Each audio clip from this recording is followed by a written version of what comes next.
내가 한 일이 주를 위한 일이었는지, 지나간 세월 돌이켜 주님 앞에 아뢰니다. 이 한 몸 주를 위하여 목숨 버린다 했으나 주의 영광 뒤로하고 나의 자랑 앞세웠으니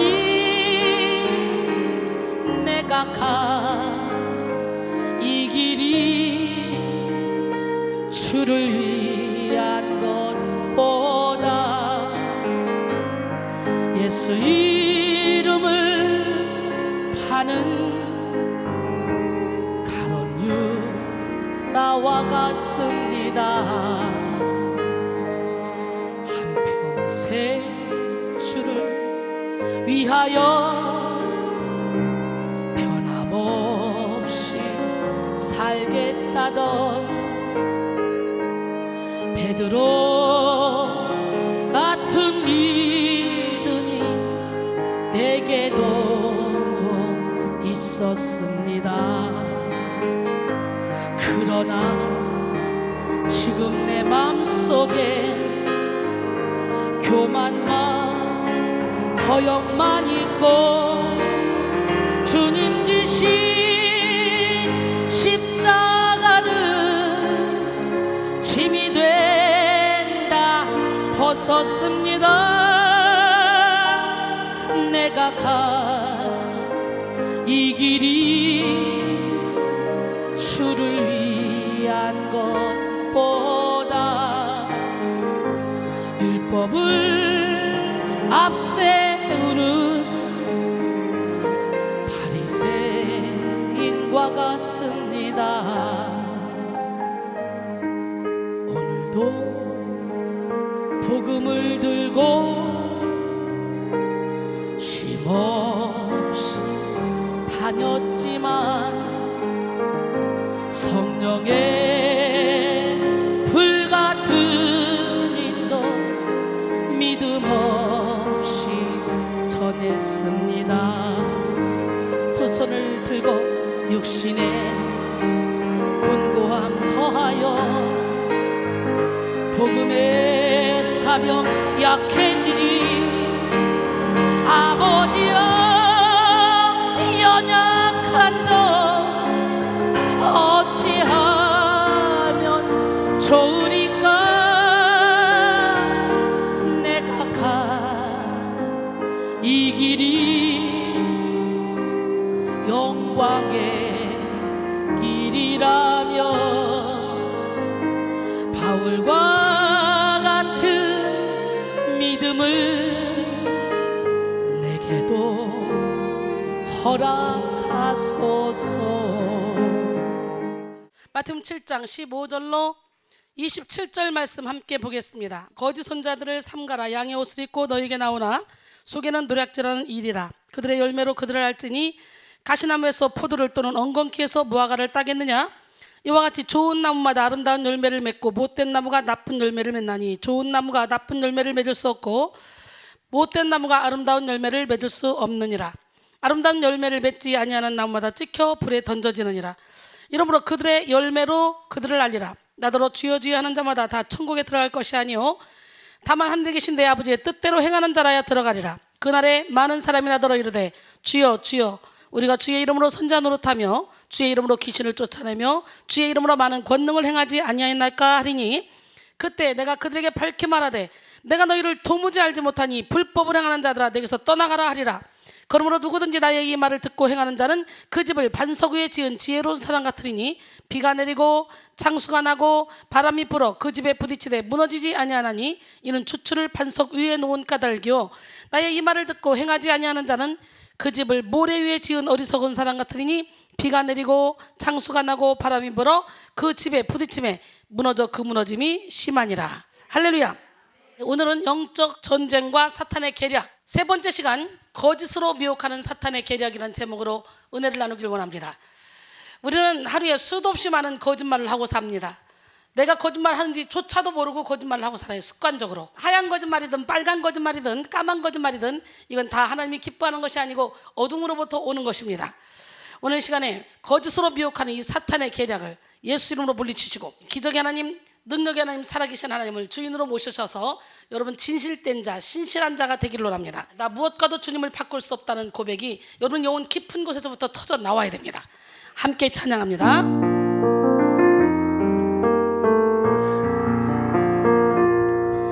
나 무엇과도 주님을 바꾸지 않으리.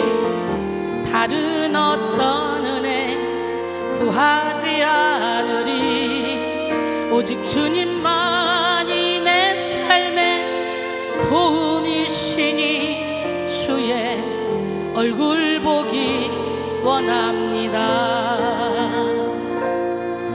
나 무엇과도 주님을 바꾸지 않으리.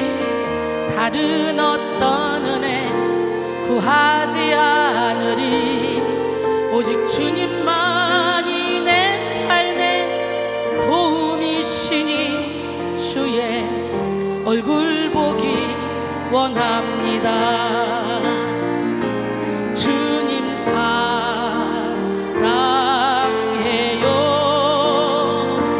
온 마음과 정성 다해 하나님의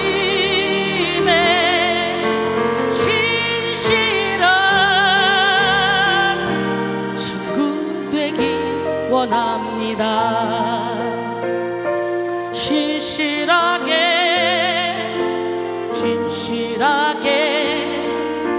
거룩하게 살게 하소서. 진실하게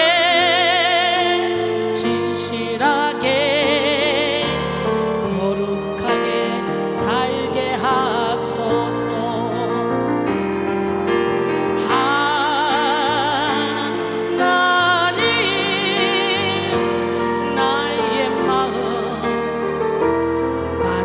주소서.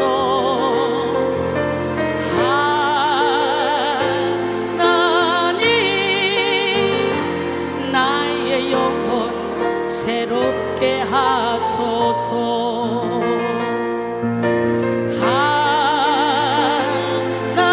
하나님 나의 기도 들어주소서.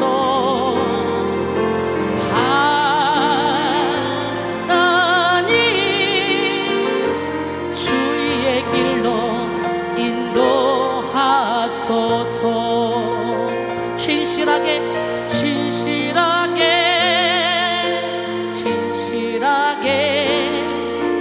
거룩하게 살게 하소서.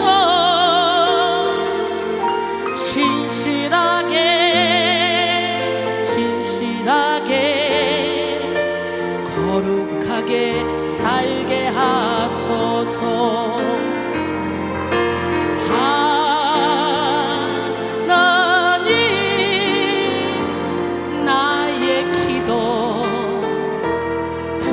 주소서. 하나님 주의 길로 인도하소서. 나 무엇과도 주님을 바꾸지 않으리. 다른 어떤 은혜 구하지 않으리. 오직 주님만이 내 삶의 도움이시니 주의 얼굴 보기 원합니다. 주님 사랑해요.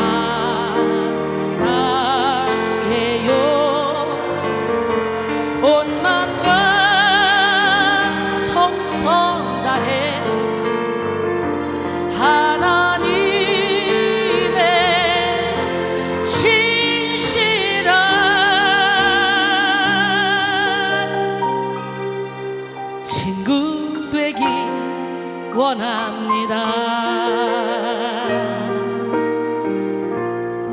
진짜요? 할렐루야. 많은 종류의 독사 중에 가장 무서운 독사가 있습니다. 바로 남미 부시마스터입니다. 열대우림의 깊은 정글에 사는 이 뱀은 참 얼마나 잔인한지요.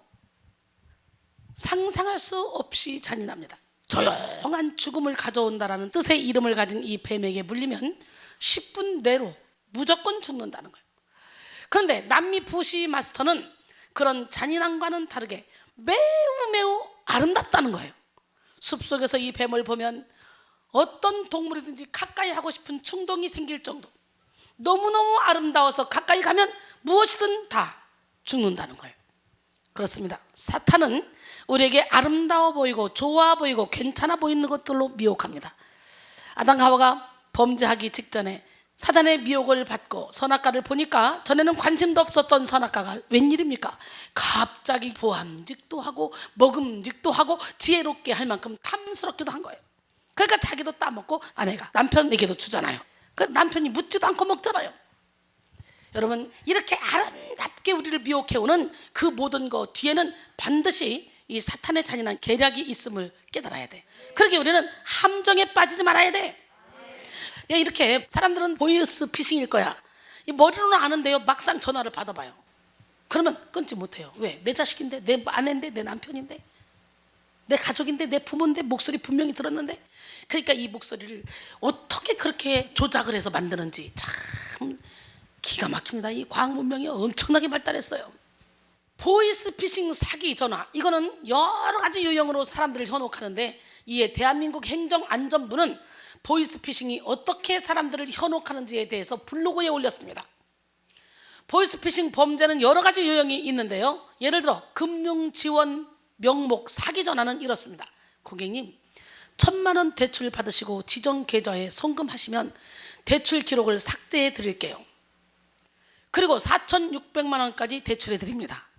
사람들은 이 말에 속아서 주민등록증 사본을 문자 메시지로 보낸다는 거예요. 그리고 1,000만 원을 사기범에게 송금해 재산 피해를 입는다는 거죠. 또한 범죄 연루 협박 사기 유형이 있습니다. 당신의 계좌가 범죄에 연루되어 있습니다. 피해자 입증을 위해 현금을 인출해서 금감원 직원에게 전달하셔야 합니다. 신청인은 이 말에 속아서 사기범이 보낸 원격 조정 앱에 접속해서 주민등록 번호를 입력하게 됩니다. 그리고는 950만 원을 사기범에게 보내서 재산 피해를 입게 되죠. 사람들은 이것이 범죄인 것을 알면서도 막상 그 전화를 받아봐. 돈을 1,500만 원, 2,000만 원 버리더라도 내 새끼 살리고 싶어서 거절을 못하는 거죠. 이들의 범죄가 너무도 아주 치밀하기 때문에, 교묘하기 때문에 악한 정도 우리를 이렇게 교묘하게 속이고 미혹합니다. 세상에는 여러 가지 미혹으로 사람들을 혼란스럽게 합니다. 미혹이라는 말은 우리말로 무엇에 홀려 정신을 차리지 못함, 정신이 헷갈려 갈팡질팡 헤맴이라는 뜻입니다. 사람들은 미혹을 받으면 무언가에 홀린 것처럼 정신을 차리지 못해요. 그런데 어떤 존재가 인간을 미혹합니까? 바로 악한 마귀로 성경은 그를 전 세계를 속이는 자, 참소자, 세상의 주관자, 이 세상의 신이라고 말합니다.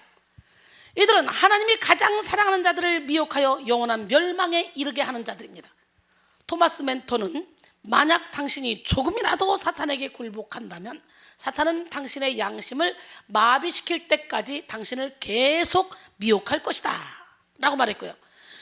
윌리엄 거널은 모든 사람의 마음속에는 죄를 범할 수 있는 기질이 있다. 기억하라. 사탄은 미혹하지만 죄는 우리 스스로 범한다는 사실을 이라고 말했습니다.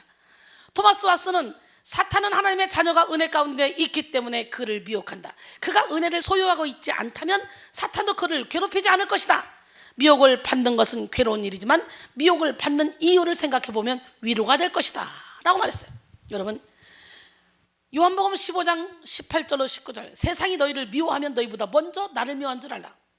너희가 세상에 속하였으면 세상이 자기 것을 사랑할 것이나 너희는 세상에 속한 자가 아니요 도리어 내가 너희를 세상에서 택하였기 때문에 세상이 너희를 미워하느니라 그랬어요. 사탄의 미혹의 역사는 태초의 아담과 하와로부터 시작했습니다. 인류 최초의 인간인 아담과 하와는 사탄의 미혹을 받아서 선악과를 따먹고 죄를 짓게 되었고, 그 결과 에덴 동산에서 쫓겨나고 저주가 임했으며 사망이 임하게 되었습니다. 그 이후로 인류는 이제 계속해서 사탄의 미혹의 역사를 받아 죄를 지으며 타락하게 됐어요. 창세기 6장 5절로 7절, 여호와께서 사람의 죄악이 세상에 가득함과 그의 마음으로 생각하는 모든 계획이 항상 악할 뿐임을 보시고 땅 위에 사람 지으셨음을 한탄하사 마음에 근심하시고 이르시되 내가 창조한 사람을 내가 지면에서 쓸어버리되 사람으로부터 가축과 기는 것과 공중의 새까지 그리하리니 이는 내가 그것들을 지었음을 한탄함이니라 하시니라. 결국은 그러나 노아는 여호와께 은혜를 입었더라 그러면서 노아를 통해 방주를 줘서 싹 다 밀어버리죠. 에베소 2장 2절로 3절, 그때 너희는 그 가운데서 행하여 이 세상 풍조를 따르고 공중의 권세자무자를 따랐으니 곧 지금 불순종의 아들들 가운데 역사하는 영이라. 전에는 우리도 다 그 가운데서 우리의 육체의 욕심을 따라 지내며 육체와 마음이 원하는 것을 하여 다른 이들과 같이 본질상 진노의 자녀였더니 미혹해 하는 영은 교회 밖은 물론 교회 내에서도 역사합니다. 교회 안에서 역사하는 미혹의 영은 더 분별하기가 어렵습니다. 교회 내에도 인본주의 사상이 깊이 침투되어서 성도들을 하나님 제1주의가 아니라 사람 제1주의로 만들어버립니다. 이 미혹의 영은 마지막 때에 더욱더 성도들을 잘못된 길로 인도합니다. 그래서 예수님은 우리에게 미혹을 받지 않도록 주의하라고 말씀하셨어요. 마태복음 24장 4절에 예수께서 대답하여 이르시되 너희가 사람의 미혹을 받지 않도록 주의하라. 사실 현재 이 시대는요, 포스트 모더니즘, 기존의 틀을 따르지 않아서 새로운 거, 포스트 모던 시대가 되면서 사탄의 활동이 더 두드러지게 나타나게 되었습니다. 그 중에 하나가 뭐냐, 바로 뉴에이지 운동인데요. 이 뉴에이지 운동은 1970년대에서 80년대에 주로 신비주의 이단이나 형이상학적인 종교 단체들 사이에서 일어난 운동입니다. 사실 새로운 시대라는 말이 뭔가 새로운 좋은 시대를 의미하는 것처럼 보이죠. 그러나 사실은 사탄이 마지막 때에 교회와 성도들을 미혹하게 하기 위해서 생겨난 것입니다. 영지주의와도 많은 연관이 되어 있는 이 뉴에이지는 여러 분야에서 다양하게 침투하고 있습니다. 뉴에이지 운동은 종교의 가르침은 겉으로는 모두 다르지만 실제로는 전부 똑같다, 이런 의미를 담고 있어요. 우리가 접하는 문화, 경제, 종교에 침투했는데 이 뉴에이지가 특히 교회에 침투해서 뉴에이지적인 교회로 변질시켰습니다. 현재 많은 성도들과 교회들이 뉴에이지에 감염되어 있는데요, 그 중에 예를 들면 명상은 뉴에이지적인 영성훈련입니다. 명상은 성경에서 말하는 묵상과는 다른 것입니다. 성경에서 말하는 묵상은 하나님 말씀과 함께하는 것이지만 명상은 전혀 말씀이 없어요. 미혹의 영에 도움을 받아 하는 것입니다. 뉴에이지 사상은 음악과 찬양에도 들어가 있습니다. 뉴에이지 찬양을 들어보면 그 가사에 예수님이나 하나님이란 단어가 빠져 있어요. 가사 자체가 좋아 보이지만 예수님과 하나님이 빠진 노래는 찬양이라고 볼 수 없습니다. 그 외에도 뉴에이지는 스포츠에도 침투했는데 그 대표적인 것이 뭡니까? 바로 요가입니다. 요가. 많은 교회의 성도들이 분별하지 못하고 건강을 위해 요가를 합니다. 그러나 요가는 인도의 이방신을 부르는 접신행위입니다. 그런데 뉴에이지 사상의 영향을 받고 있는 교회는 다원주의에 해당하는 WCC를 찬성하게 되며 뉴에이지의 영향을 받은 교회는 인본주의 교회가 되었습니다. 그런데 인본주의에서 기복신앙과 번영신앙이 나오게 됐어요. 뉴에이지의 영향을 받은 목사들의 설교는 하나님을 기쁘시게 하는 것이 아니라 사람을 기쁘게 하는 설교가 되어버리고 말았다는 거지. 그래서 강단에서 복음을 전파할 때 전적으로 하나님의 복음을 전파해서 세상 길로 가고 있는 사람들을 인생 막대기로 사람 채찍으로 두드러 패서라도 바른 길로 인도해야 되는데 사람들 비유 맞추기가 바쁘다는 거죠. 왜? 목사님이 바른 말을 해서 맨날 죄를 회개하라, 막 귀신을 내보내라, 막 죽어라, 깨져라, 무너져라 이런 말하면 세상에 사는 것도 피곤해 죽겠는데 위로를 받으러 왔던 여기는 왜 맨날 우리를 이렇게 작살내는 거야. 그래서 목사님 내쫓아 안 되겠다, 잘못된 것 같아, 그런 경우가 있죠. 그래서 성도들이 두려워서 복음을 마음껏 전하지 못하는 그런 목사님들도 있죠. 그래서 저는 몇천 명, 몇만 명, 몇십만 명 모이는 교회에서 담임 목사로 오라 그래도 저는 안 가요.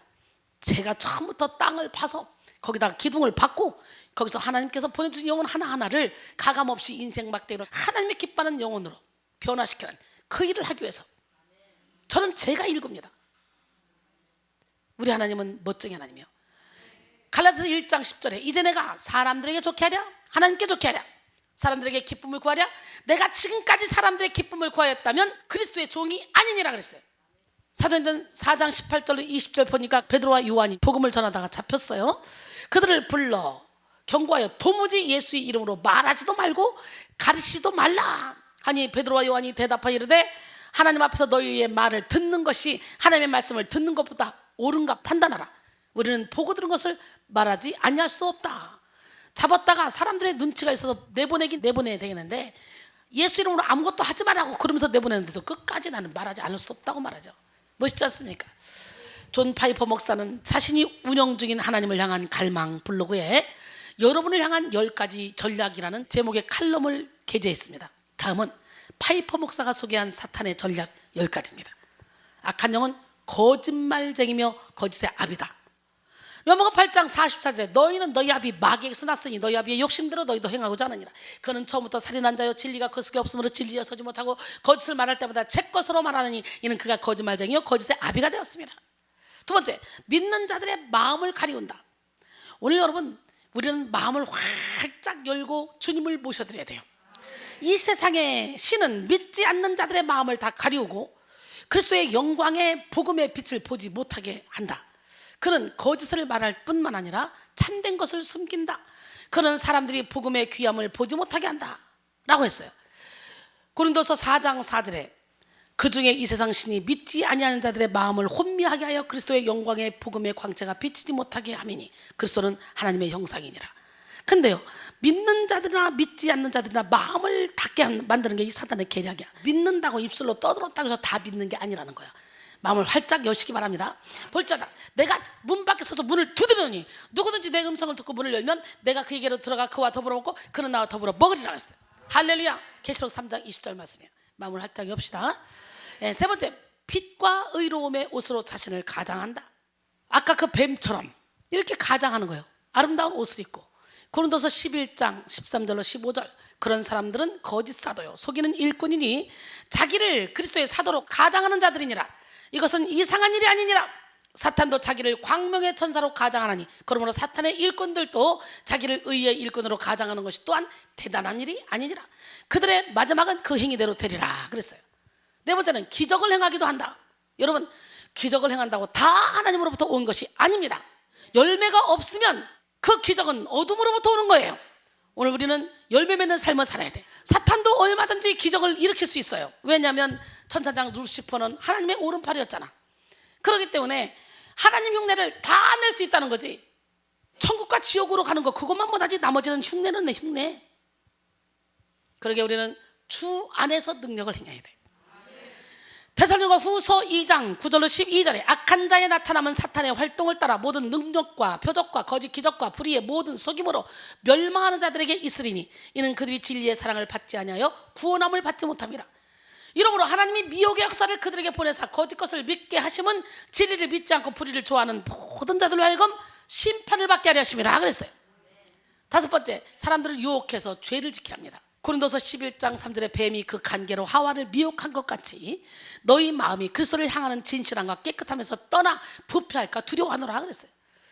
사탄은 예수님께서 광야에 계실 때 그분을 유혹하려고 했지만 실패했다. 사탄은 예수님의 고통과 순종의 길을 포기하길 바랬다. 그러나 예수님의 마지막 삶에서 유다를 유혹하게 하는 데는 성공했다. 여섯 번째, 사람들의 마음에서 하나님의 말씀을 뽑아내고 신앙을 죽인다 그랬어요. 오늘 여러분 섰다 생각할 때 넘으니까 조심해야 돼. 사람들의 마음속에서 말씀을 뽑아낸대잖아요. 말씀을 뽑아낸대잖아요. 우리는 말씀 안에 거해야 돼. 주님은 말씀이 육신이 돼서 오신 분이에요. 요한복음 1장 14절에 말씀이 육신이 되어 우리 가운데 거하심에 우리가 그의 영광을 보니 아버지의 독생자의 영광이요 은혜와 진리가 충만하더라 그랬어요. 시편 119편 92절에 보니까 주의 법이 나의 즐거움이 되지 아니하였다면 내가 내 고난 중에 멸망하였으리다. 그렇기 때문에 우리는 말씀이 육신이 돼서 오신 주님을 주인으로 모셔야 돼요. 주님은 보혜사 성령을 우리에게 보내주셨잖아요. 또 말씀은 성령의 감동으로 된 것이잖아요. 갈라디아서 3장 3절에 보니까 너희가 이같이 어리석으냐? 성령으로 시작하였다가 이제는 육체로 마치겠느냐? 그랬어요. 일곱 번째, 때로는 아픔과 질병을 일으킨다. 마가복음 2장 1절로 5절 보니까 수일 후에 예수께서 다시 가버나움에 들어가시니 집에 계시다는 소문이 들린지라. 많은 사람이 모여서 문 앞까지 들어설 자리가 없게 되었는데 예수께서 그들에게 도를 말씀하시더니 사람들이 한 중풍병자를 네 사람에게 메워 가지고 예수께로 올세 무리들 때문에 예수께 데려갈 수 없으므로 그 계신 곳에 지붕을 뜯어 구멍을 내고 중풍병자가 누운 상을 달아내리니 예수께서 그들의 믿음을 보시고 중풍병자에게 이르시되 작은 자여 내 죄 사함을 받았느니라 하시니라. 할렐루야. 죄를 사했다. 아니 중풍병자에게 병을 고쳤다 그러면 끝나는데 왜 죄를 사해줬다고 말할까? 그 병은 죄를 통해 왔다는 증거죠. 그래서 때로는 이렇게 얻으면 아픔과 질병을 동반하기도 한다는 거예요. 요한복음 5장 13절로 15절 고침을 받은 사람은 누구냐? 이 사람이 베데스다 연못가에 38년 된 병자. 고침을 받은 사람은 그가 누구인지 알지 못하니 예수님께서 고쳐주고 그냥 떠나버렸거든요. 안식일에 가서. 이는 거기 사람이 많으므로 예수께서 이미 피하셨습니다. 근데 그 후에 성전에서 만납니다.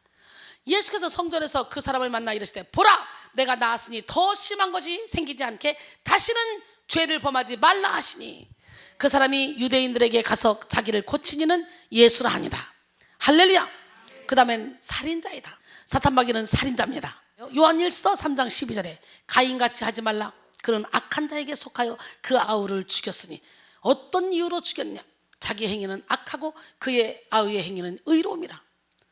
여러분 가인은 전심으로 하나님께 제물을 드리지 못했는데 아벨 것만 받는다고 화가 났어요. 분노가 났어요. 그래서 쳐 죽이죠. 누구예요? 사탄이 격동한 거죠. 그 다음에 사역자들의 계획을 대적한다. 사탄은 전도와 제자도를 싫어한다. 그는 선교사들을 비롯해서 전도에 열정이 있는 이들의 길에 할 수 있는 한 모든 방해물들을 던져놓는다 그랬어요. 살전 2장 17절로 18절 형제들아 우리가 잠시 너희를 떠난 것은 얼굴이요 마음은 아니니 너희 얼굴 보기를 열정으로 더욱 힘썼노라. 그러므로 나 바울은 한 번, 두 번 너희에게 가고자 했으나 사탄이 우리를 막았도다. 10번째 하나님 앞에서 신자들을 고소한다. 스가랴 3장 1절에 대제사장 여호수아는 여호와의 천사 앞에 섰고 사탄은 그의 오른쪽에 서서 그를 대적하는 것을 여호와께서 내게 보이시니라. 계시록 12장 10절에 내가 또 들으니 하늘에 큰 음성이 있어 이르되 이제 우리 하나님의 구원과 능력과 나라와 또 그의 그리스도의 권세가 나타났으니 우리 형제들을 참소하던 자 곧 우리 하나님 앞에서 밤낮 참소하던 자가 쫓겨났고 그랬어요. 사랑하는 성도 여러분, 사탄의 미혹은 한 번 실패했다고 해서 그냥 끝내는 법이 없습니다. 애굽으로 팔려갔던 요셉도 보디발의 아내로부터 유혹을 받았는데요. 요셉이 거절 계속했죠. 그런데도 불구하고 날마다 요셉에게 청했다고 말하죠. 창세기 39장 7절로 10절 그 후에 그의 주인의 아내가 요셉에게 눈짓하다가 동침하기를 청하니 요셉이 거절하여 자기 주인의 아내에게 이르되 내 주인의 집안의 모든 소유를 간섭하지 아니하고 다 내 손에 위탁하였으니 이 집에는 나보다 큰 이가 없으며 주인이 아무것도 내게 금하지 아니하였어도 금한 것은 당신뿐이니 당신은 그의 아내임이라. 그런즉 내가 어찌 큰 일을 행하여 하나님께 죄를 지으리까? 그 일이 하나님께 죄를 짓는 거래요. 여인이 날마다 요셉에게 청하였으나 요셉이 듣지 아니하여 동침하지 아니할 뿐더러 함께 있지도 아니하니라. 할렐루야. 여러분도 미혹을 받거나 시험에 들 때 한 번에 끝난 적이 있습니까? 사탄은 마치 거머리처럼 끝까지 우리를 넘어뜨리기 위해서 열심히 틈을 타고자 합니다. 그 미혹은 대체적으로 좀처럼 거부할 수 없는 그런 것들일 수가 있죠. 그런데요, 이 사탄도 하나님이 부리는 영이라는 거예요. 결국은 요셉은 그 여인에게 당했잖아요. 여인이 다 하인들을 내보내고 요셉이 이때쯤 일하러 올 거야 기다렸는데 마치 요셉이 왔는데 아무도 없잖아. 옷자락을 붙잡는 거예요. 요셉은 뿌리치면서 도망갔는데 그 옷을 딱 잡았잖아. 그러니까 남편에게 막 소문을 내고 막 엉엉 울면서 소문을 다 냅니다. 이 사람이 나를 겁탈하려다가 이 사람 옷을 봐라. 이 옷을 놓고 간 거 아니냐. 옷도 놓고 그냥 막 도망갔다. 그러니까 옷이 증거가 되니까 진짜 그랬다 생각하고 감방에 가뒀는데 그것이 계기가 돼서 애굽의 총리 대신이 됐잖아. 그러니까 요셉처럼 코람데오의 삶을 사는 사람은 억울한 누명을 써도 감방에 간다 할지라도 그 과정이 결국은 무슨 과정이에요? 하나님이 위대한 인물로 세우기 위한 연단 과정이라는 거지.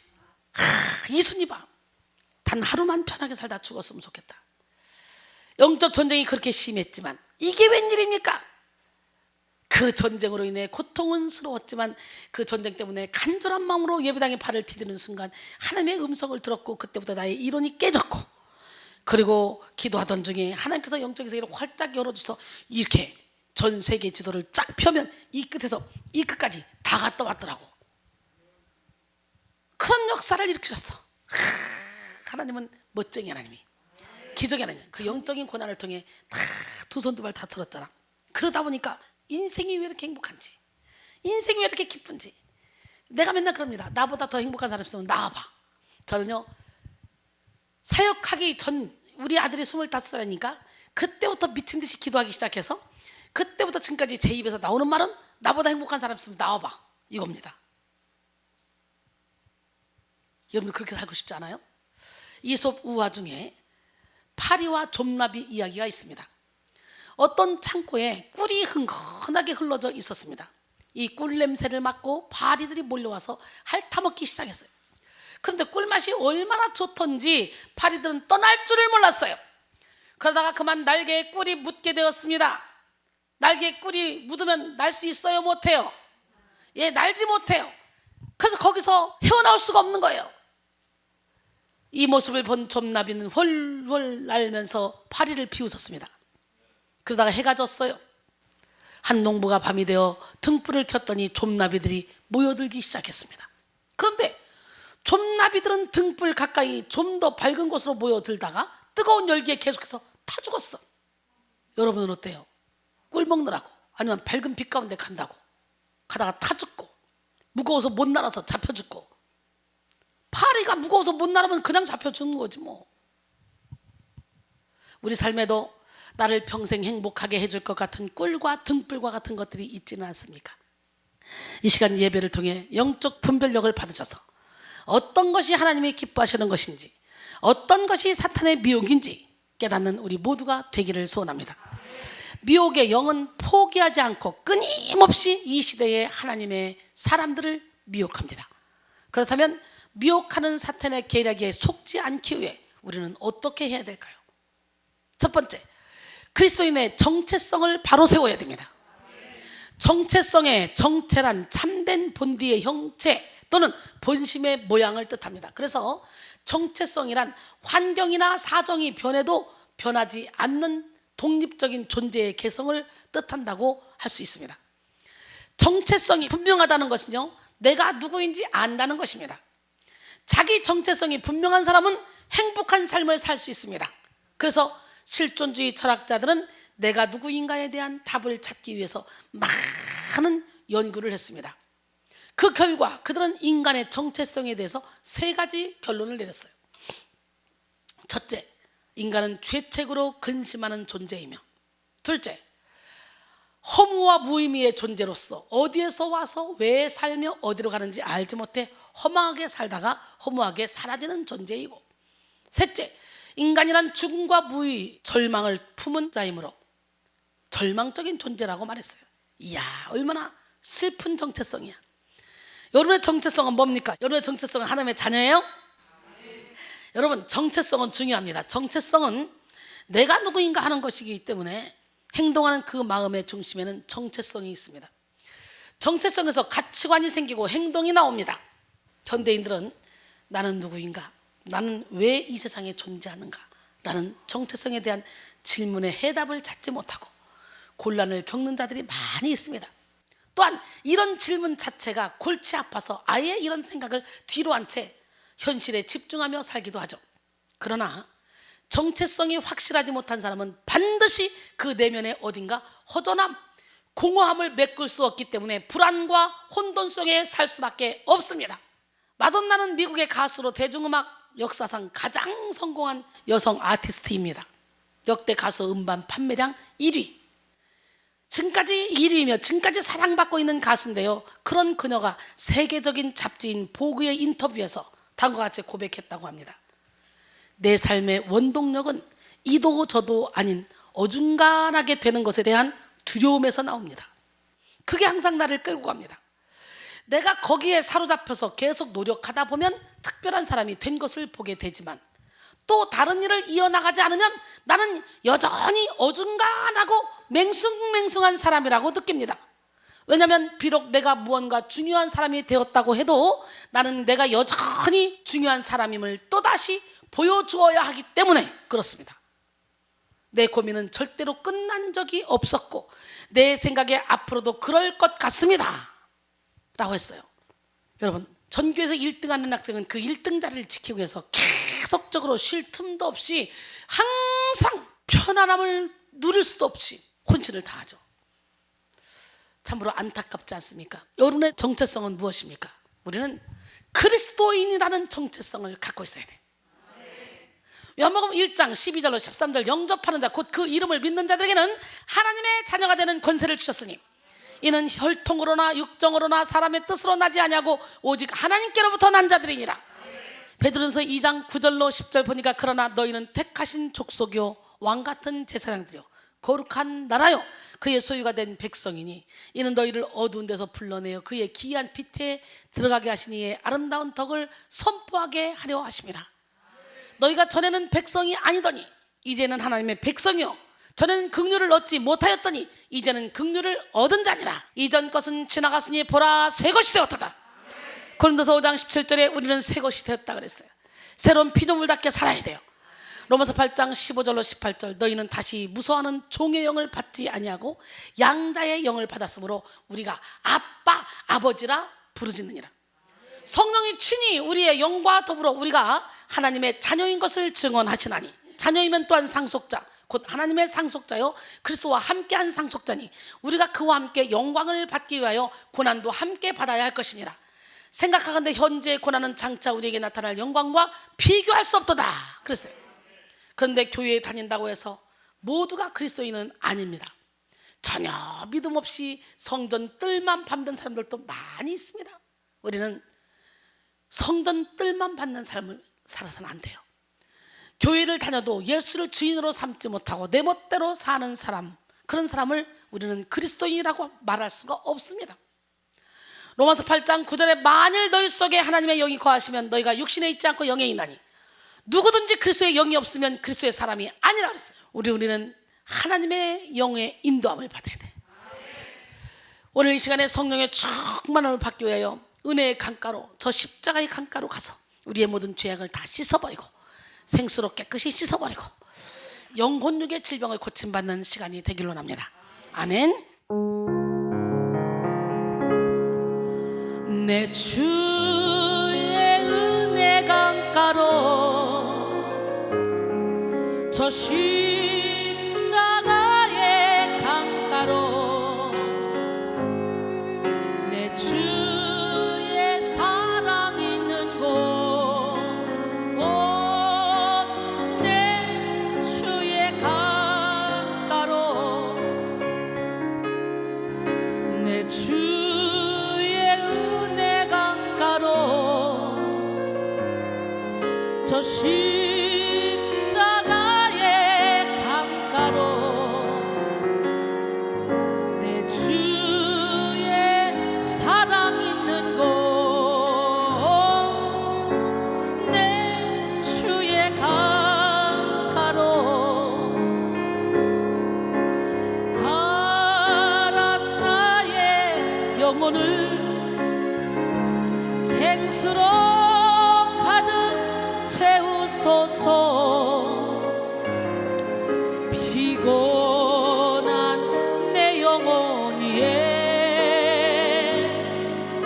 내 주의 은혜 강가로 저 십자가의 강가로 내 주의 사랑 있는 곳 내 주의 강가로 거기 가서 내 주님 없이 난 못 살아 내 주님 없이 안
십자가에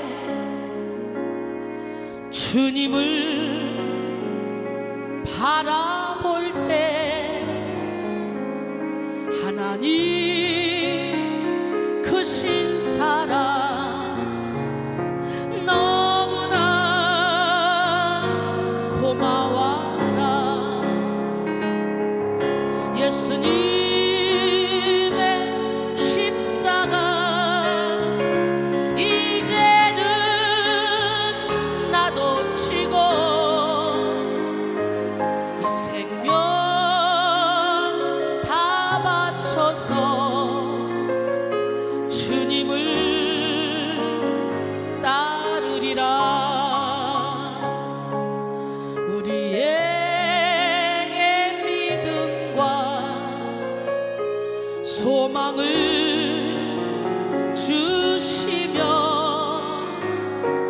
사랑으로 세상을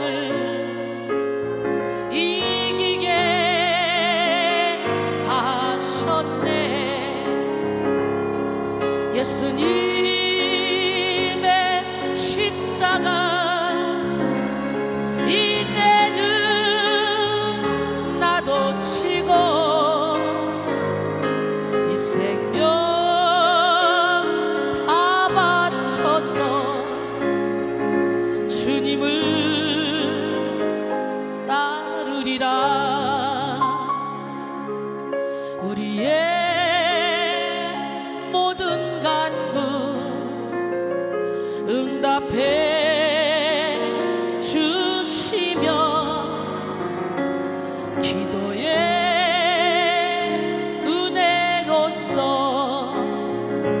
충만케 채우시네. 예수님의 십자가 이제는 나도 지고 이 생명 다 바쳐서 주님을 따르리라. 죄짐 맡은 우리 구주 어찌 좋은 친구인지 걱정 근심 무거운 짐 우리 주께 맡기세. 주께 고함 없는 거로 복을 얻지 못하네. 사람들이 어찌하여 아랠 줄을 모를까. 시험 걱정 모든 괴로움 없는 사람 누군가 부질없이 낙심 말고 기도드려 아뢰세. 이런 진실하신 친구 찾아볼 수 있을까. 우리 약함하시오니 어찌 아니 아를까. 근심 걱정 무거운 짐 아니 진짜 누군가 피난 저는 우리 예수 주께 기도드리세. 세상 진두 멸시하고 너를 조롱하여도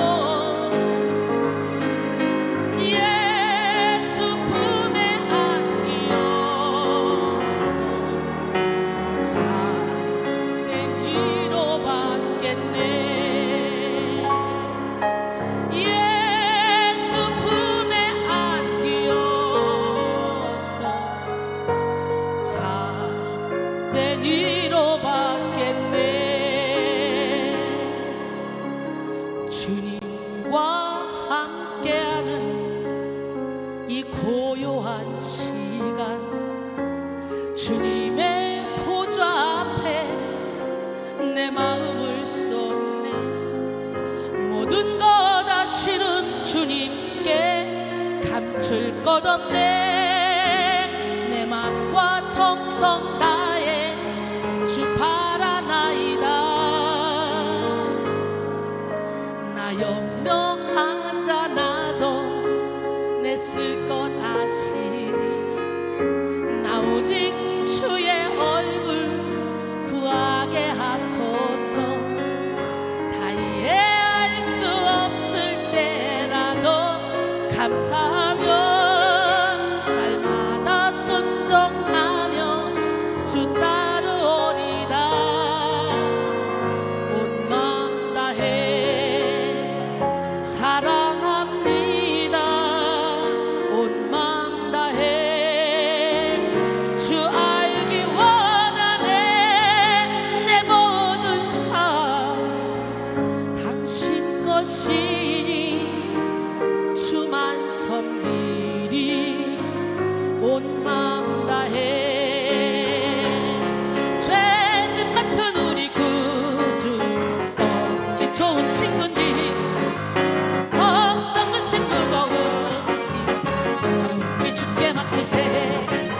주께 고함 없는 거로 그런지 못하네. 사람들이 어찌하여 그럴 줄을 모를까. 시험 걱정 모든 괴로 없는 사람 누군가. 부질없이 당신 말고 길도 두려 아래세. 이런 진실하신 친구 찾아볼 수 있을까. 우리 약함하시오니 어찌 아니하네가. 근심 걱정 무거운 짐 아니 진짜 누군가.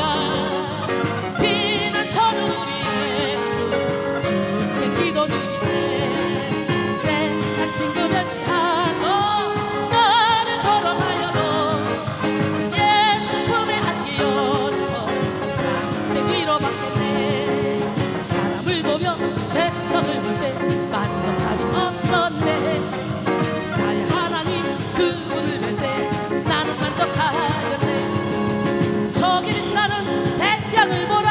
또 저기 서 있는 산을 보아라. 전지 지으신 우리 여호와 나를 사랑하시니. 나의 하나님 한 분만으로 나는 만족하겠네. 동남풍아 불어라. 서북풍아 너도 불어라. 다시 답대국간 예수 옆에 날리니. 할렐루야 아멘. 가시밭에 백합화 예수 향기 날리니. 할렐루야 아멘. 사람을 보며 세상을 볼 때 만족함이 없었네. 나의 하나님 그분을 볼 때 나는 만족하겠네. 동남풍아 불어라. 서북풍아 너도 불어라. 가시밭에 백합화 예수 향기 날리니. 할렐루야 아멘. 가시밭에 백합화 예수 향기 날리니. 할렐루야 아멘. 성령 받으라. 성령 받으라. 예수 내게 말씀하셔서. 성령 받으라. 성령 받으라. 예수 내게 말씀하셔서. 할렐루야 성령 받았네. 난 성령 받았네. 할렐루야 성령 받았네. 난 성령 받았네. 치료받으라. 치료받으라. 예수 내게 말씀하셔서. 치료받으라. 치료받으라. 예수 내게 말씀하셔서. 할렐루야 치료받았네. 나는 치료받았네. 할렐루야 치료받았네. 나는 치료받았네. 아멘. 능력받으라. 능력받으라. 예수 내게 말씀하셔서. 능력받으라. 능력받으라. 예수 내게 말씀하셔서. 할렐루야 능력받았네. 나는 능력받았네. 할렐루야 능력받았네. 나는 능력받았네. 평안 있으라. 평안 있으라. 예수 내게 말씀하셔서. 평안 있으라. 평안 있으라. 예수 내게 말씀하셔서. 할렐루야 평안해졌네. 나는 평안해졌네. 할렐루야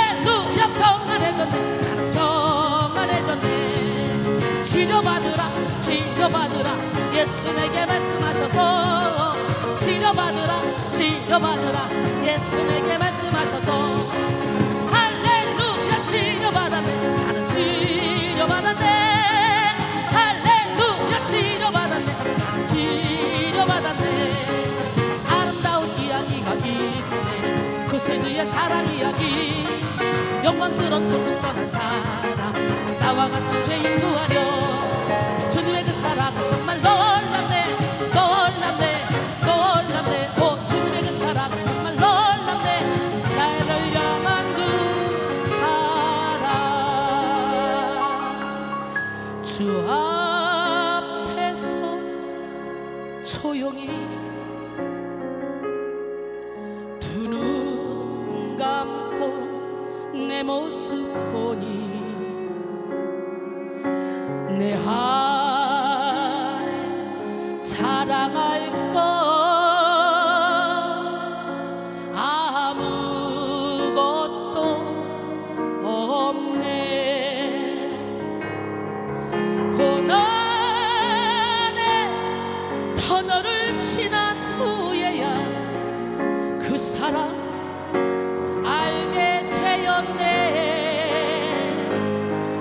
주 예수의 은혜가 아니면 살 수 없는 인생인걸 나의 사랑을 십자가에 못 박고 주의 십자가만 자랑하며 살리라 주 앞에서 겸손히 무릎 꿇고 기도드릴 때 내 안에 선한 것이 아무것도 없네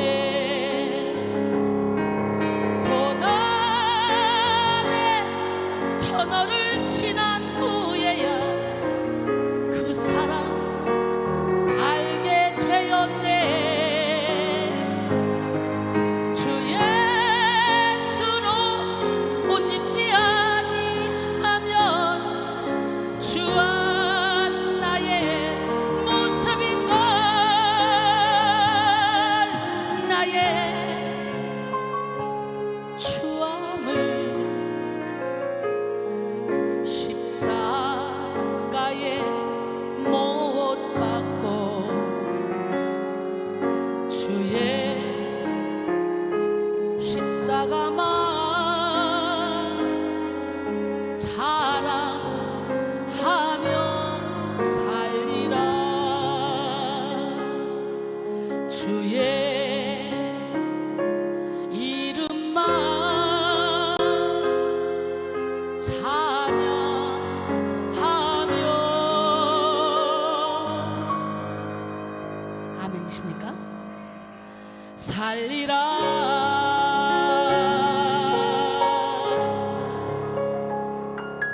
주의 십자가만 주의 이름만 찬양하며 사는 우리 모두가 되길 원합니다. 예, 오늘 본문에서는 이렇게 말씀하고 있습니다. 마태복음 7장 21절로 22절 나더러 주여 주여 하는 자마다 다 천국에 들어갈 것이 아니요 다만 하늘에 계신 내 아버지의 뜻대로 행하는 자라야 들어가리라. 그날에 많은 사람이 나더러 이르되 주여 주여 우리가 주의 이름으로 선지자 노릇하며 주의 이름으로 귀신을 쫓아내며 주의 이름으로 많은 권능을 행하지 아니하였나이까 하리니 그러죠. 그날이 어떤 날이에요? 즉 종말 심판의 날입니다. 그때 주님께서 외면할 거라는 거죠. 주께 외면당할 거짓 그리스도인들이 어떤 자들인지 주께서 경고하신 내용입니다. 그들은 참으로 열심히 주의 일을 했던 그런 사람들인 것을 우리는 본문을 통해 알 수 있어요. 주의 일을 열심히 하는 사람이 아니라면 주여 주여 계속해서 주님을 찾겠습니까? 주여 주여라고 주님을 계속해서 부르는 것을 보면 기도도 열심히 하고 열심히 뜨겁게 주님을 섬겼음을 보여줍니다. 또 선지자의 일, 진리를 가르치는 일을 하고 귀신도 쫓아내고 많은 권능을 행한 일을 보면 매우 큰 능력을 받고 교회의 직분자의 위치에 있었던 그런 사람들임을 우리가 알 수가 있죠. 즉 이들은 교회에 큰 공적도 세우고 많은 사역을 했던 자들입니다. 예수님은 이런 열정을 가진 자들이라 할지라도 그 열정에 진심이 없고 가식적이고 이기적이라면 자기 의로 한다면 천국에 들어갈 수가 없다고 말씀하시는 거예요. 오직 하나님의 뜻대로 행하는 실천적인 신앙을 가져야 천국에 갈 수 있다는 말씀을 지금 하고 계시는 거예요. 예수님을 부르짖고 찾는 사람은 누구든지 구원을 얻을 수 있지만 본문에서 그리스도의 이름을 부르는 자들은 입술로만 고백하는 거짓된 신앙을 가진 자들을 얘기하는 거예요.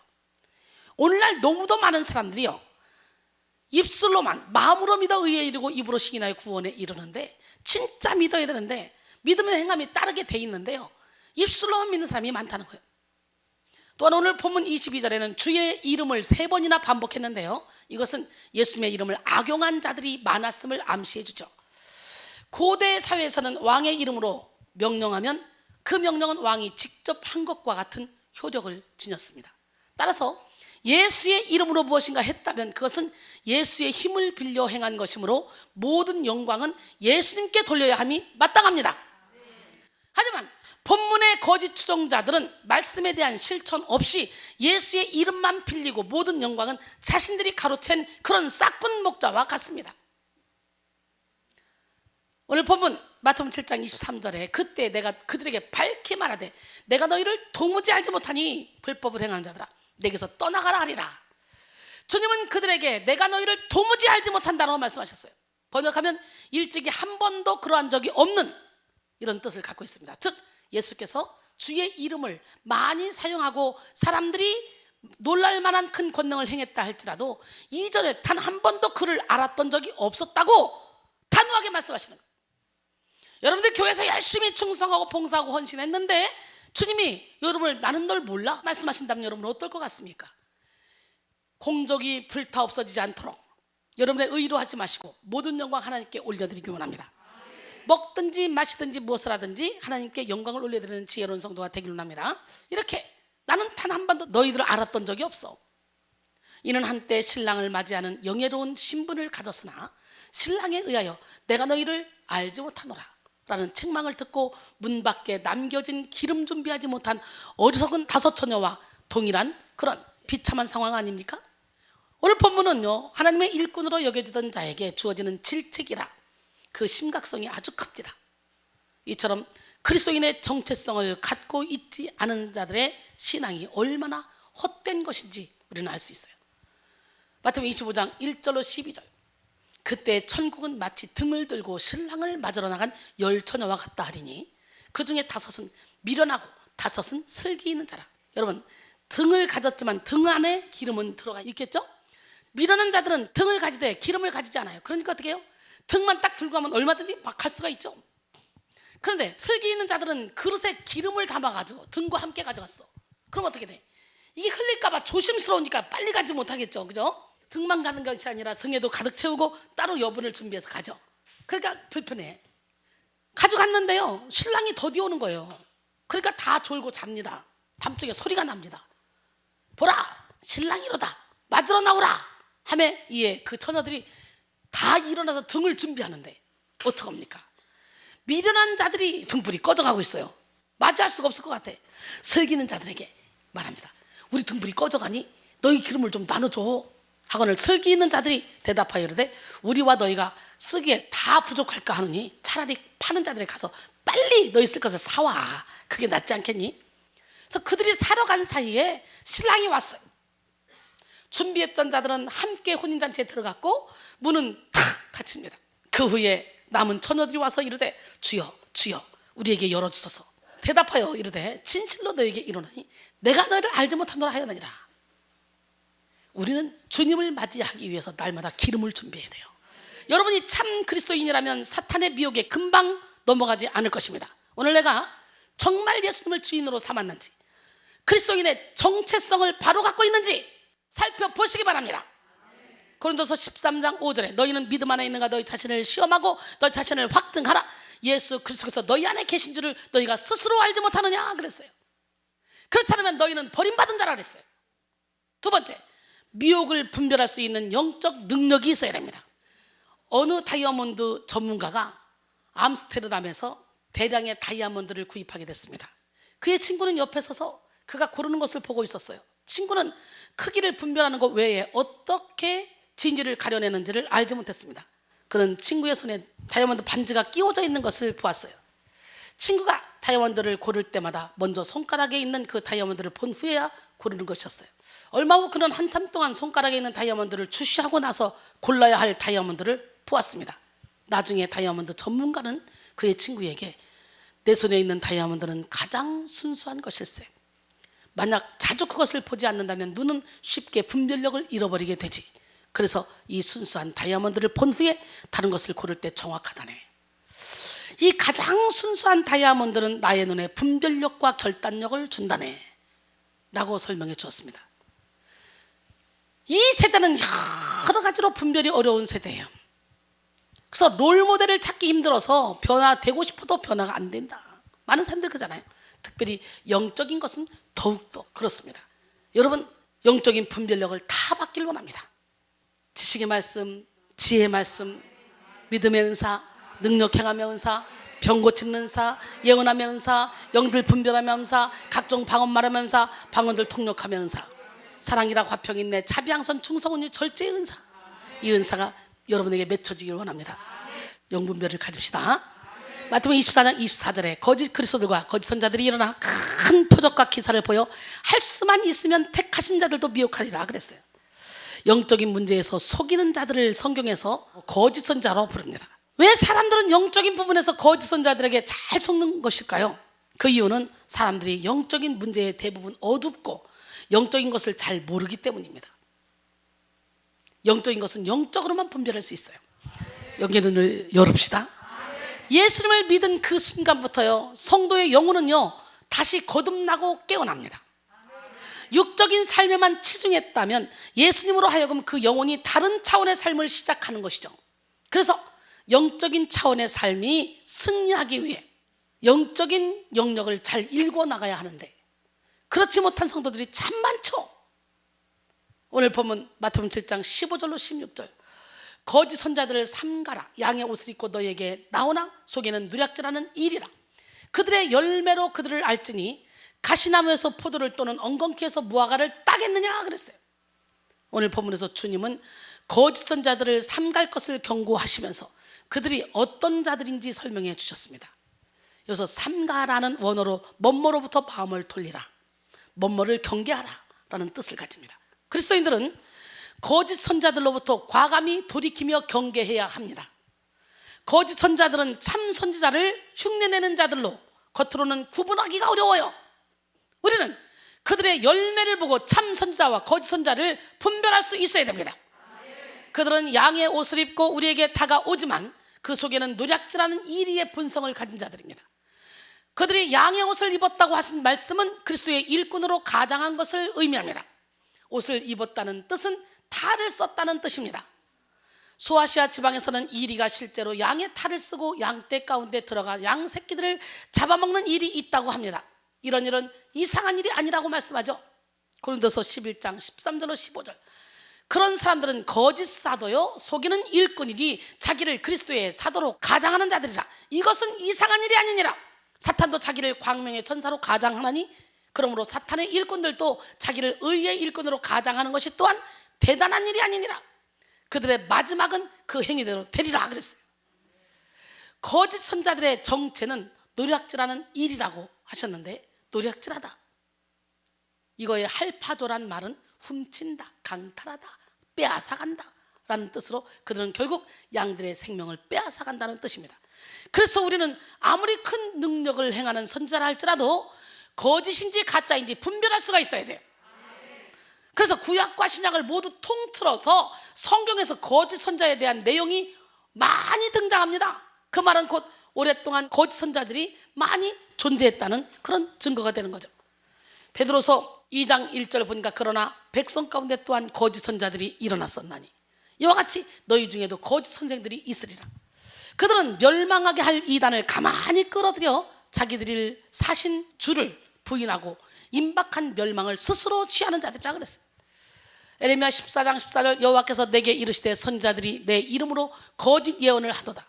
나는 그들을 보내지 아니하였고 그들에게 명령하거나 이르지 아니하였거늘 그들이 거짓 계시와 점술과 헛된 것과 자기 마음의 거짓으로 너희에게 예언하는도다. 거짓 선자의 반대는 참목자입니다. 참목자의 모델은 누구냐? 바로 예수 그리스도입니다. 주님은 자신을 가리켜 나는 선한 목자라고 말씀하셨어요. 요한복음 10장 10절로 15절 나는 선한 목자라. 선한 목자는 양들을 위하여 목숨을 버리거니와 싹군 목자가 아니요 양도 제 양이 아니라 이리가 오는 것을 보면 양을 버리고 달아나느니 이리가 양을 물어가고 또 해치느니라. 달아나는 것은 그가 싹군인 까닭에 양을 돌보지 아니함이나 나는 선한 목자라. 나는 내 양을 알고 양도 나를 아는 것이 아버지께서 나를 아시고 내가 아버지를 아는 것 같으니 나는 양을 위하여 목숨을 버리노라. 여러분은 참목자가 되길 원합니까? 싹군 목자가 되길 원합니까? 꼭 목사만 목자가 아니에요. 너희가 성령을 받으면 권능을 얻고 예루살렘과 온 유대와 사마리아와 땅끝까지 이르러 내 증인 되리라. 만인 제사장 여러분 모두가 다 선한 목자가 돼야 돼.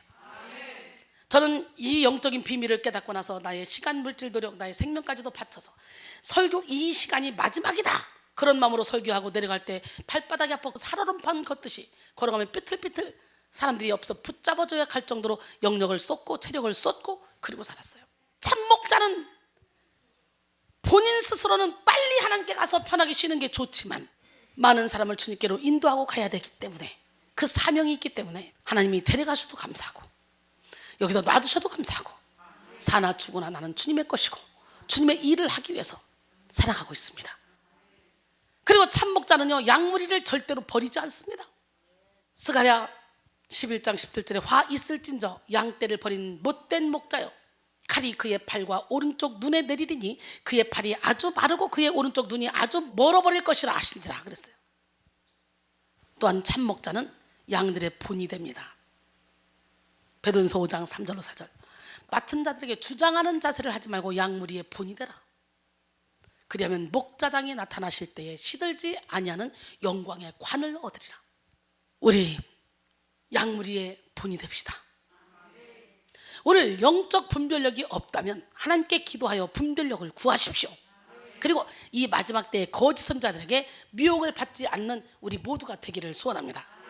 그 다음에 열매 맺는 삶을 살기까지 우리는 믿음의 전진을 해야 돼.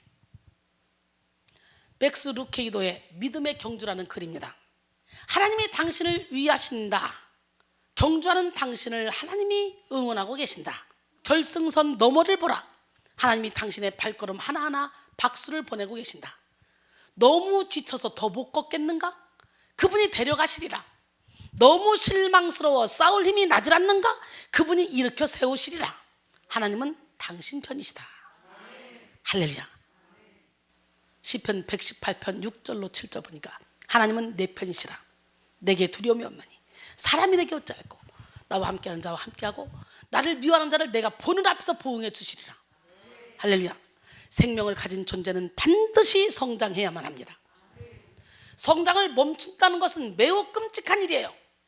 뉴먼은 성장은 유일한 생명의 증거다라고 했고요. 헨리 버그스는 존재하는 것은 변화시켜야 한다. 변화시키는 것은 곧 성숙하게 만드는 것이다 라고 했습니다. 생명을 가진 그리스도인은 늘 거룩한 불만족을 가지고 더 큰 영적 비전을 향해 전진합니다. 히브리서 10장 38절로 39절 보면 나의 의인은 믿음으로 말미암아 살리라. 또한 뒤로 물러가면 내 마음이 그를 기뻐하지 아니하리라 하셨느니라. 우리는 뒤로 물러가 멸망할 자가 아니요 영혼을 구원함에 이르는 믿음을 가진 자니라 그랬어요. 이 시간 장성한 분량의 믿음을 가지고 신의 성품에 참여합시다. 에베소서 4장 13절로 15절 우리가 다 하나님의 아들을 믿는 것과 아는 일에 하나가 되어 온전한 사람을 이루어 그리스도의 장성한 분량이 충만한 데까지 이르리니 이는 우리가 이제부터 어린아이가 되지 아니하여 사람의 속임수와 간사한 유혹에 빠져 온갖 교훈의 풍조에 밀려 요동하지 않게 하려 함이라. 오직 사랑 안에서 참된 것을 하여 범사에 그에게까지 자랄지라. 그는 머리니 곧 그리스도라. 우리는 존 웨슬리가 말한 칭의 다음에 두 번째 은총인 성결에 이르기까지 힘써야 됩니다. 베드로서 1장 4절로 7절 이로써 그 보배롭고 지극히 큰 약속을 우리에게 주사 이 약속으로 말미암아 너희가 정욕 때문에 세상에서 썩어질 것을 피하여 신성한 성품에 참여하는 자가 되게 하려 하셨느니라. 그러므로 너희가 더욱 힘써 너희 믿음의 덕의 지식을, 지식의 절제를, 절제의 인내를, 인내의 경건을, 경건의 형제우애를, 형제우애의 사랑을 더하라. 할렐루야. 성장하지 않는 신앙은 병든 신앙입니다. 변화가 없는 신앙은 문제가 있는 신앙입니다. 많은 그리스도인들이 교회만 다니고 다닌 만큼 믿음의 열매를 맺지 못하기 때문에 미혹의 영에 잘 사로잡힙니다. 그러나 열매 맺는 삶을 살기 위해 몸부림치며 믿음의 전진을 하는 사람들은 사단에게 쉽게 속아 넘어가지 않습니다. 왜냐하면 자신이 아직 성장해야 하는 자임을 알기 때문이죠.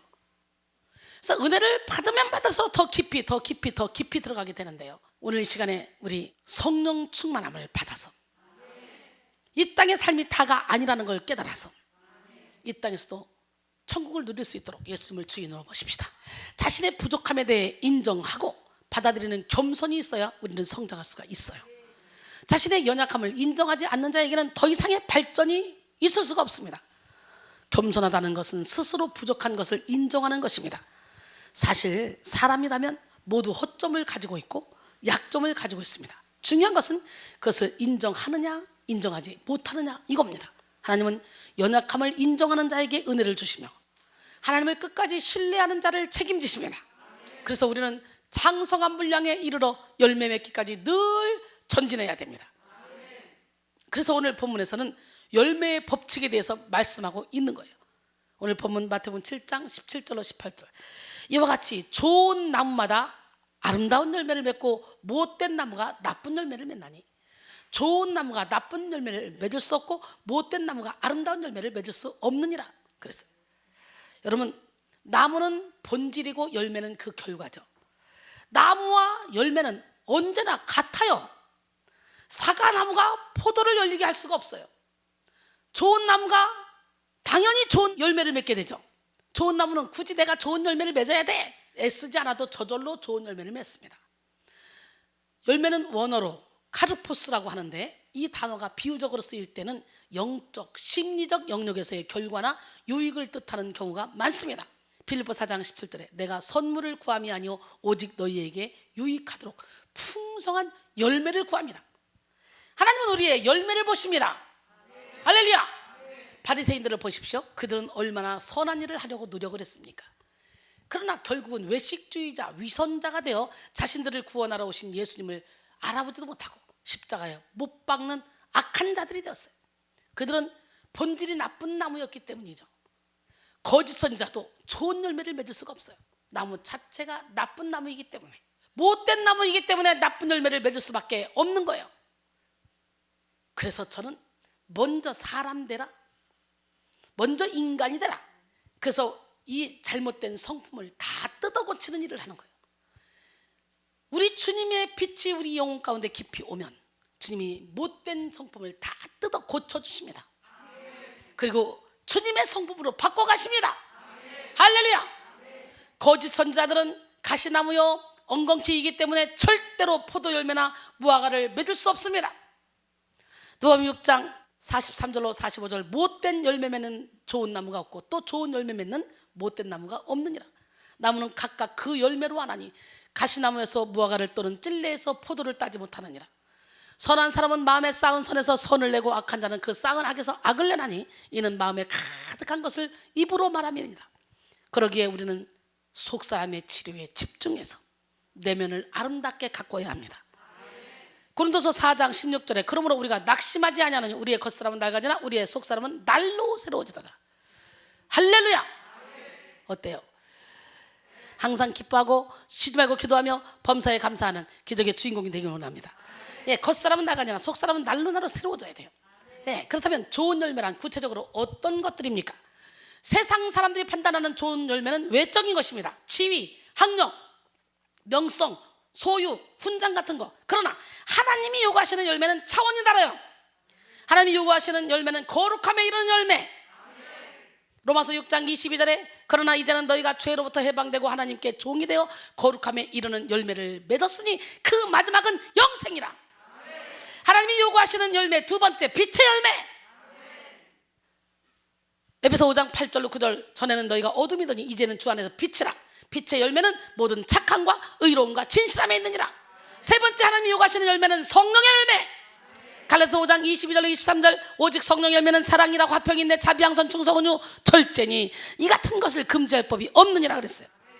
이 열매는 분별의 기준이 되어 분별과 시작과 마침입니다. 우리의 분별 대상이 성령에 속했는지 악령에 속했는지 알기 위해 우리는 반드시 열매를 봐야 돼요. 예수님이 원하시는 열매는 성령의 열매로 예수님의 성품을 드러내는 열매입니다. 우리 모두 거룩함의 열매, 빛의 열매, 성령의 열매를 맺고 진리 안의 차이 가운데 많은 영혼을 주님께로 인도하는 축복의 통로가 되기를 바랍니다. 우리가 좋은 교회, 좋은 영적 안내자, 좋은 성도를 분별할 수 있는 것은 바로 열매입니다. 올바른 영의 역사인지 아니면 악령의 역사인지 분별하기 위해서는 우리는 열매를 봐야 돼요. 열매. 즉 영적 안내자, 좋은 영적 안내자, 좋은 성도 뭘 보고 알아? 좋은 목사님 열매를 보고 알아. 즉 말과 행동 뒤에 선한 성령의 열매가 따라오는지 아닌지 확인해 봐야 된다는 거예요. 좋은 나무에는 아름다운 열매를 맺어야 정상이고 못된 나무는 나쁜 열매가 맺혀지는 것이 당연합니다. 이러한 것은 자연 법칙입니다. 이와 같이 하나님으로부터 온 영은 선한 것을 맺도록 하십니다. 그러나 악한 영으로부터 온 것은 반드시 악한 결과를 맺도록 합니다. 아무리 위장을 한다고 해도 나중에 드러나게 되어 있습니다. 그래서 우리는 참된 영적 안내자가 누구인지, 참된 교회가 어떤 교회인지 알기 위해서는 열매를 볼 필요가 있어요. 그러기에 우리 백성교회 와서 오래된 사람들은요, 먼저 열매를 나타내야 이 교회가 열매 있는 교회구나 이렇게 되는 거지. 우리 열매 맺는 삶을 살기를 원합니다. 나의 삶의 열매를 보고 내가 진짜 주님의 종인지, 주님이 기뻐하시는 삶을 살고 있는지 분별할 수 있는 거예요. 마지막으로 우리는요, 말씀의 능력을 경험하고 행하는 자가 돼야 돼. 말씀을 깨닫지 못하면요, 듣기는 들어도 평생 말씀의 능력을 체험하지 못하는 거예요. 말씀을 듣기만 하고 하나님이 과연 나에게 무슨 말씀을, 무슨 깨달음을 주시고자 하는지 깨닫지 못하면 우리는요, 아무리 말씀을 들어도 필요 없어. 말씀이 여기서 머무르는 게 아니라 가슴으로 내려와서 손발로 움직여지기까지 말씀이 우리 안에서 완전히 녹아져서 말씀과 내가 하나가 돼야 돼. 오리 목사님이 부흥회를 인도했습니다. 오리들은 막 엉덩이 띠뚱띠뚱 하면서 부흥회 지금 왔어요. 줄 서가지고. 그러니까 오리 목사님이 말합니다. 여러분, 우리는 산이 막혀서도 관계없습니다. 우리는 날아가면 됩니다. 아멘. 강이 막혀서도 관계없습니다. 우리는 날아가면 됩니다. 아멘. 신나게 아멘 아멘 했어요. 오리 목사님도 힘이 막 넘쳤습니다. 막 더 열정적으로 막 설교를 합니다. 어떤 장애물이 있어도 관계없습니다. 우리는 날아가면 됩니다. 아멘. 예배가 끝났습니다. 그 오리들은 날아갔을까요? 줄 서서 띠뚱띠뚱 걸어갔습니다. 여러분, 그게 여러분의 모습 아닙니까? 말로만 아멘 아멘 아멘 그러고 결국은 행함이 없는 믿음. 근데요, 행함이 없는 믿음은 죽은 믿음이라고. 야고보서 2장 17절 이와 같이 행함이 없는 믿음은 그 자체가 죽은 것이라. 26절에 보니까 영혼 없는 몸이 죽은 것 같이 행함이 없는 믿음은 죽은 믿음이라 그랬어요. 여러분, 주님은 이어서 또 말씀하십니다. 마태복음 7장 24절로 25절 뭐라고 말씀하시냐? 그러므로 누구든지 나의 이 말을 듣고 행하는 자는 그 집을 반석 위에 세운 지혜로운 사람 같으니 비가 내리고 장수가 나고 바람이 불어 그 집에 부딪힐 때 무너지지 아니하나니 이는 추추를 반석 위에 놓은 까닭이요. 그리스도인이 사탄의 미혹에 넘어가지 않기 위해서는 믿음의 반석이 굳건한 자가 돼야 돼.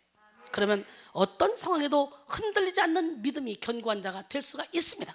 그래서 성도에게 중요한 것은 많은 일, 엄청난 업적, 많은 권능을 행하는 것이 아니에요. 한 사람 한 사람이 말씀을 통해 하나님과 깊은 인격적인 그런 관계성을 맺고 하나님의 뜻을 알아야 돼요.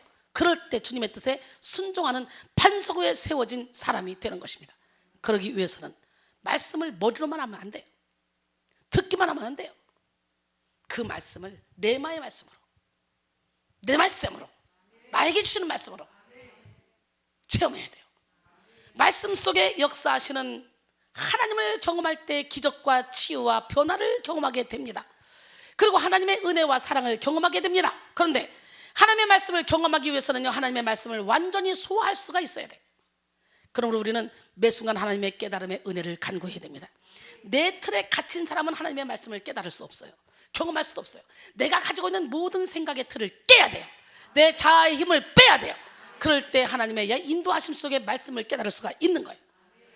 계시록 10장 8절로 9절, 하늘에서 나서 내게 들리던 음성이 또 내게 말하여 이르되, 내가 가서 바다와 땅을 밟고 서 있는 천사의 손에 펴놓인 두루마리를 가지라 하기로 내가 천사에게 나가 작은 두루마리를 달라 한즉 천사가 이르되 갖다 먹어버리라. 내 배에서는 쓰나 내 입에는 꿀과 같이 달리라 하거늘 여기서 먹어버리라. 이 말은 뭐예요? 완전히 삼켜버려라. 말씀을 이 삼켜버려라 하는 이런 강한 의미가 내포된 말인데요, 물론 이런 실제적으로 책을 먹어버린 것이 아니라 밤모섬에서 요한이 환상으로 본 거예요. 환상 중에 일어난 일이었어요. 여기서 책을 삼키라는 말은 하나님의 말씀을 완전히 깨닫고 자기의 것으로 소화하라는 말씀이에요. 삼키고 먹어치우라는 명령은 천사의 손에 펴놓인 이 책의 내용을 완전히 그리고 철저하게 습득하라는 의미입니다. 하나님께서 구약의 선자인 에스겔에게도 두루마리 책을 먹으라고 명령했어요. 에스겔 3장 1절로 3절, 또 그가 내게 이르시되 인자야 너는 발견한 것을 먹으라.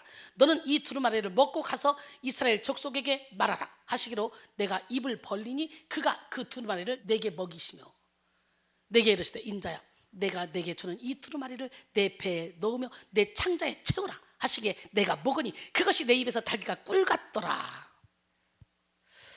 그래서 에스겔이 입을 벌리자 주님이 직접 먹이셨다는 거예요. 에스겔은 두루마리를 배에 넣어 창자까지 채워서 먹었어요.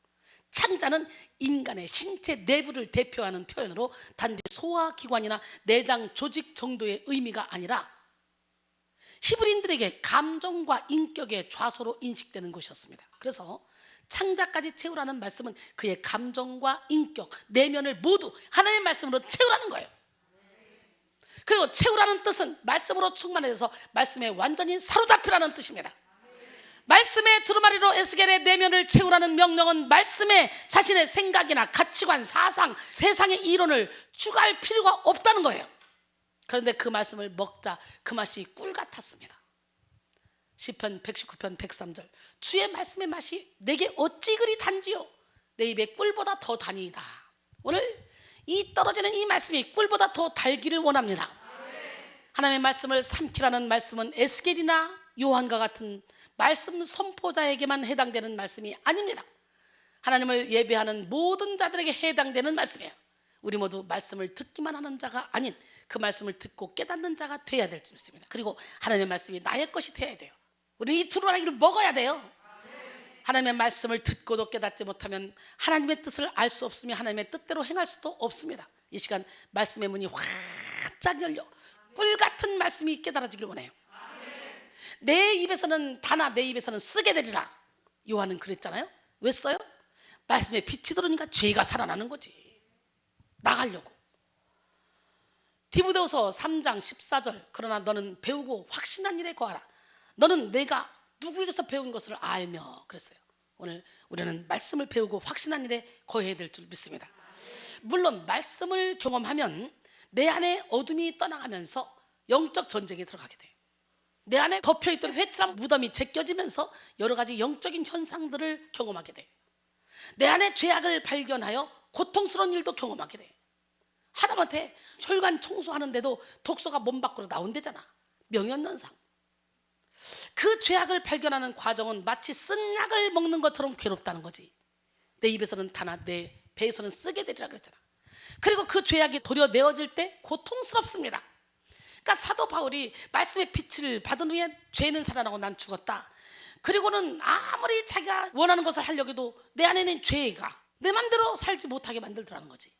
그래서 오라 나는 곤고한 사람이로다. 누가 나를 이 사망의 몸에서 건져내랴. 그리고 탄식하잖아요. 로마서 7장에서.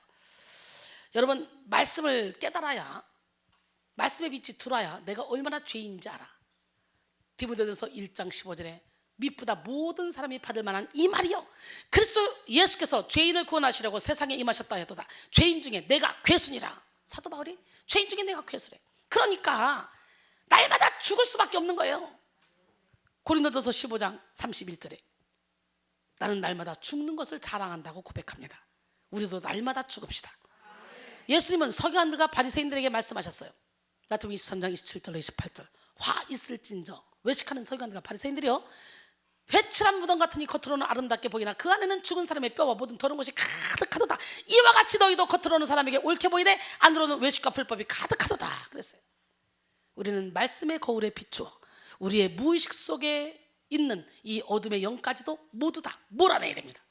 따라합니다. 하나님이여, 나를 살피사 내 마음을 아시며 나를 시험하사 내 뜻을 하옵소서. 내게 무슨 악한 행위가 있나 보시고 나를 영원한 길로 인도하소서. 시편 139편 23절로 24절 말씀인데, 아침에 일어날 때마다 이 기도하시고 저녁에 주무실 때마다 이 기도하세요. 그러다 보면 여러분이 변화되는 역사가 일어날 줄 믿습니다. 나를 알아야지, 내가 죄인이라는 걸 알아야지 고치지, 알아야 회개하지, 알아야 겸손해지지.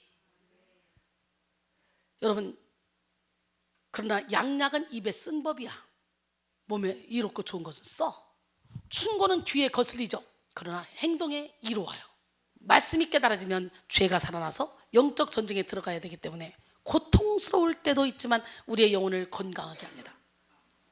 잠언 3장 12절에 대저 여호와께서 그 사랑하신 자를 징계하시기를 마치 아버지가 그 기뻐하는 아들을 징계한 같이 한다 그랬어요. 할렐루야. 계시록 3장 19절로 20절. 무릇 내가 사랑하는 자를 책망하여 징계하노니 그러므로 내가 열심을 내라. 내가 회개하라.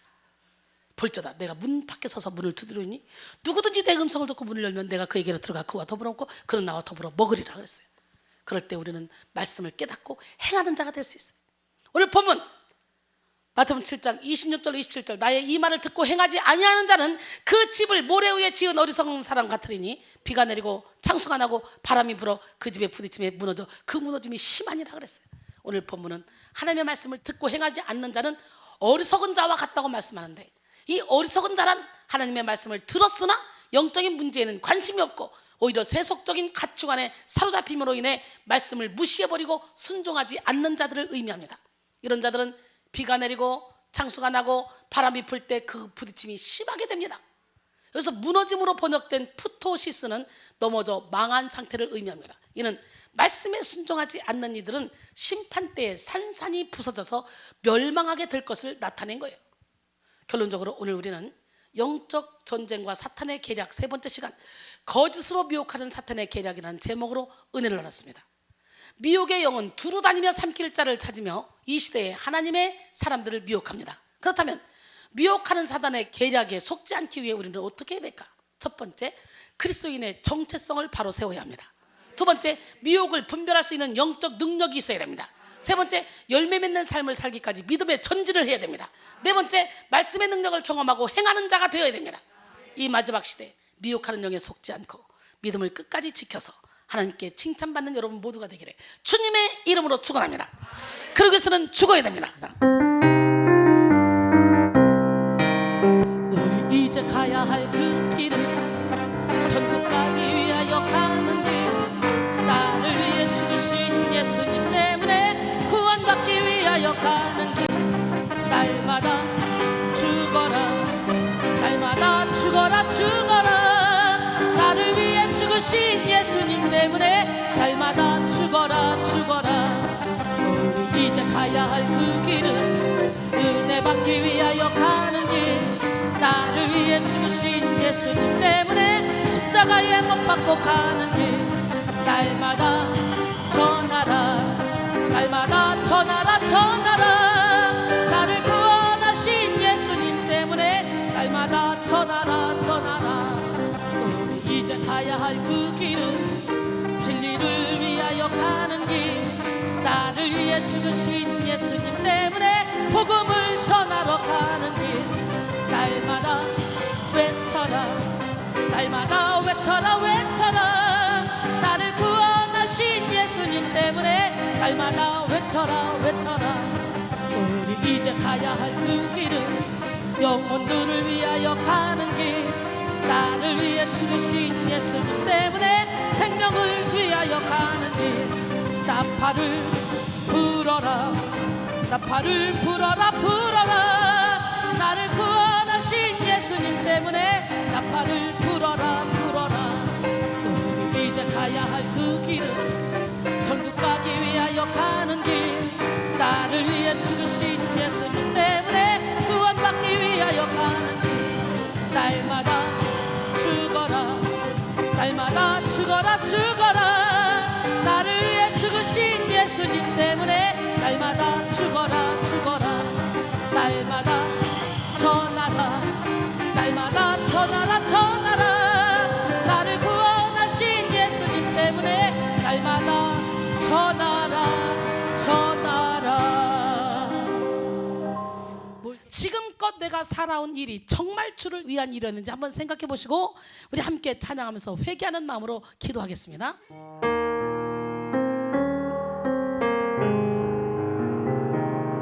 지금껏 내가 한 일이 주를 위한 일이었는지,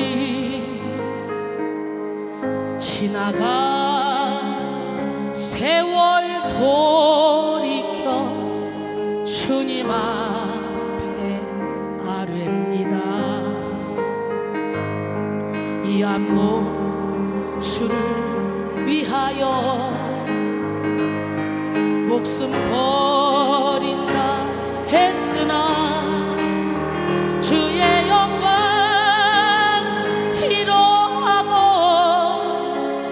나의 자랑 앞세웠으니 내가 간 이 길이 주를 위한 것보다 예수 이름을 파는 가론유 나와 같습니다. 한평생 주를 위하여 변함없이 살겠다던 베드로 같은 믿음이 내게도 있었습니다. 그러나 지금 내 맘속에 교만만 허영만 있고 주님 지신 십자가는 짐이 된다 벗었습니다. 내가 가는 이 길이 주를 위한 것보다 율법을 앞세우는 바리새인과 같습니다. 오늘도 복음을 들고 쉼없이 다녔지만 성령의 불같은 인도 믿음 없이 전했습니다. 두 손을 들고 육신의 곤고함 더하여 복음의 사명 약해지니 아버지여 연약한 저 어찌하면 좋으리까. 내가 간 이 길이 영광의 길이라며 바울과 같은 믿음을 내게도 허락하소서.